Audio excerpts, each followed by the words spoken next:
दर्शन प्रेमियों को मेरा नमस्कार।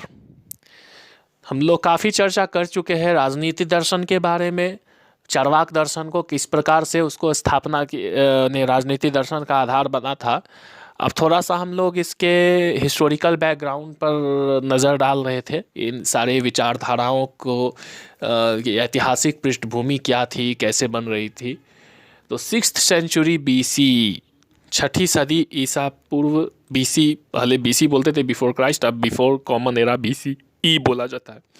इसमें नगरों के विकास का समय, नगरीकरण का युग और नगरों के विकास के साथ मूल्यों में, नैतिक मूल्यों में, आदर्शों में, विचारधाराओं में भी परिवर्तन का समय चला।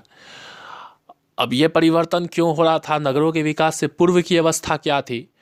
तो नगरों के विकास से पूर्व एक सीधे सीधे शब्दों में समझे कि गांव, ग्रामीण परिवेश, कृषि प्रधान, कृषि और अरण्य, यही दो जगह तो है, ग्राम और अरण्य।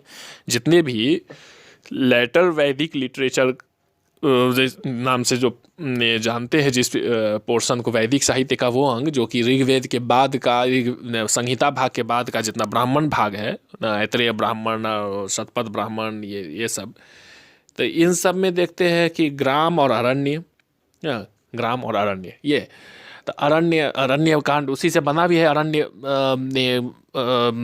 अरण्य भाग जो संहिता भाग, जो मंत्र भाग है, उसके बाद ब्राह्मण भाग है, फिर अरण्य भाग है, फिर उपनिषद भाग है। तो ये जो अरण्य भाग है, ये अरण्य भाग ही ये अरण्य इसी के कारण, क्योंकि वो अरण्य मतलब जंगल, तो जंगल में जाकर, वन में जाकर चिंतन करना। और ये इसके विपरीत यहाँ है तो ग्राम है, गांव, ग्राम। अब ग्राम में क्या है? ग्राम में कृषि पे आधारित है और इसके अतिरिक्त भोजन के अतिरिक्त अन्य आवश्यकताओं है। तो अन्य आवश्यकताओं के लिए जो जातियां हैं, वो जातियां वो उसका उन सारी अन्य आवश्यकताओं की पूर्ति कर रहे हैं। सिक्कों का प्रचलन चल रहा था, ठीक है, निष्क कहते थे, सिक्के, निष्क। तो सिक्कों का प्रचलन ठीक है, लेकिन उतना भी वाइड, बड़े पैमाने पर नहीं था। व्यापार वाणिज्य को बहुत आगे बढ़ाने वाली विचारधारा उस वक्त तक नहीं उतना ज़्यादा प्रचलित थी। कॉमर्शियलाइजेशन, कॉमर्स, उसको थोड़ा नहीं कि बहुत अच्छा, इसको ये नहीं माना जा रहा था। पैसा या कहते मनी का जो कंसेप्ट ऑफ मनी, धन की जो अवधारणा है, तो धन की अवधारणा में ये आपके मुद्रा को धन, इसमें उतना मुख्य धारा में नहीं शामिल किया गया था कि मुद्रा ही धन का तात्पर्य, मुद्रा, अंकित मुद्रा, इस तरह का ये करेंसी के रूप में इसका प्रसार प्रचार, ये करने की वाली विचारधारा ये मुख्य धारा में नहीं शामिल हो पाई थी। गौ पालन, पशुपालन, अन्न, ये सब ही मतलब इसी आधार पर उस वक्त का जो बेसिक नीड्स है वो पूरा हो रहा था। अब हम इसे अर्थव्यवस्था कहना चाहे तो अर्थ कहलाने के लिए, इकोनॉमिक वैल्यू होने के लिए, आर्थिक मूल्य होने के लिए, उस वस्तु के जो आर्थिक मूल्य, वो आर्थिक मूल्य क्या होता है जिसे हम प्राइवेट पोसेसन में रखें और उसको किसी को देने के लिए या कहीं खर्च करने में उसका उसके बदले में हम उसका मूल्य ले सके ना। तो कहीं देते हैं या किसी अन्य को देते हैं, उसके बदले में उसका मूल्य ले सके, उसका क्रय विक्रय कर सके, उसके बदले में उसका मूल्य लिया जा सके।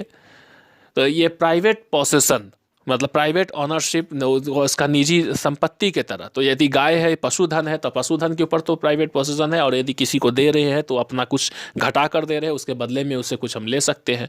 तो हम लोग को उपनिषदों में कई ऐसे ऐसे प्रसंग मिलते हैं कि गौदान कर रहे हैं, गौदान, और उसके बदले में क्या प्राप्त हो रहा है? तो या तो और कुछ नहीं तो ज्ञान जरूर प्राप्त हो रहा है, तो ज्ञान के बदले में दान करना, ये हुआ। तो इस तरह का यह प्रचलन रहा था। लेकिन ये इस तरह का कॉमर्शियलाइजेशन या धन का जो कंसेप्ट है उसको करेंसी के रूप में, तो करेंसी होने के लिए उस क्या चाहिए, तो उस मुद्रा के ऊपर, उस मुद्रा के रूप में हम उस उतने मूल्य का अधिकार, उतने मूल्य का वो खर्च करने के लिए अधिकृत करना। तो अधिकृत करने वाला बॉडी कौन होगा? तो छठी सदी ईसा पूर्व में जो कॉइन्स है, वो कॉइन्स की जो शुरुआत हुई है वो कैसे हुई है? ट्रेड गिल्ड्स के फॉर्मेशन के साथ। ट्रेड गिल्ड्स जो श्रेणीबद्ध व्यापार व्यवस्था, व्यापार और वाणिज्य, इनका जो विकास होने लगा। और ट्रेड गिल्ड्स का तात्पर्य क्या होता है?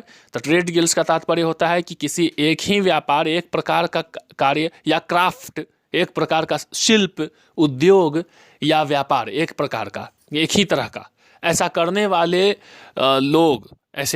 लोग एक समुदाय बनाकर वो आपस में ही एक संगठन बना ले और शादी विवाह तक भी आपस में ही उनका एक समाज एक बन जाता है और उनका ये नेतृत्व भी विकसित हो जाता है एक तरह का। उनका आंतरिक जो सिविल मैटर है वो उस गिल्ड के अंतर्गत वो तय होने लगता है। तो इस तरह से ट्रेड गिल्ड्स का फॉर्मेशन होता है जिससे कि सिक्कों का ये प्रचलन शुरू होता है। हम लोग इस चर्चा को आगे कंटिन्यू रखेंगे। तब तक के लिए नमस्कार।